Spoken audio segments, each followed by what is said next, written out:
ശ്രദ്ധിക്കണം. ഇറാനുമായി യുദ്ധം നടന്നേ തീരൂ. അത് നാളെ മറ്റന്നാളോ നിനക്കറിയില്ല, അത് നടന്നേ തീരൂ. അത് തീർച്ചയായും നടക്കും. അത് ഭയാനകമായ യുദ്ധമായിരിക്കും. ആര് പറഞ്ഞു? മുഹമ്മദ് മുസ്തഫ. ആ യുദ്ധം അവസാനിക്കില്ല. ആ യുദ്ധം അവസാനിക്കുമ്പോൾ എന്താ സംഭവിക്കുക? ഇറാന്റെ യുദ്ധത്തിന് ശേഷം ഇറാൻ തകരും. ഇറാൻ തകരും മാത്രമല്ല, പരിസരത്തുള്ള അറബ് രാജ്യങ്ങളും തകരും. അതോടുകൂടെ പുറം യൂറോപ്യൻ ശക്തികളും മുസ്ലിം ലോകവും രണ്ടായി മാറും. അത് ഘോരമായ യുദ്ധത്തിൽ അവസാനിക്കും. ആ ഘോരമായ യുദ്ധം ഭയാനകമായ അവസ്ഥയിൽ എത്തിച്ചേരും. അപ്പോൾ അറബ് ലോകത്തിന് അധികാരം നഷ്ടപ്പെടും.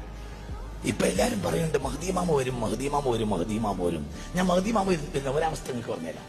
ഇപ്പൊ എല്ലാരും കാത്തിരിക്കാണ് ആര് വരാന്. എന്ത് പറഞ്ഞാൽ രണ്ടാമത് പറയാ മഹ്ദിമാമ വരാനായിട്ടുണ്ടെന്നാ. ഇനി ഒരു ഹരീത കേട്ടോ, ലാ യഖ്റുജുൽ മഹ്ദിയു ഹത്താ യസൂല മുൽക്കുൽ അറബി. അറബ് രാജ്യങ്ങളുടെ മൊത്തവും അധികാരം നഷ്ടപ്പെടാതെ മഹ്ദി പുറത്തു വരികയില്ല.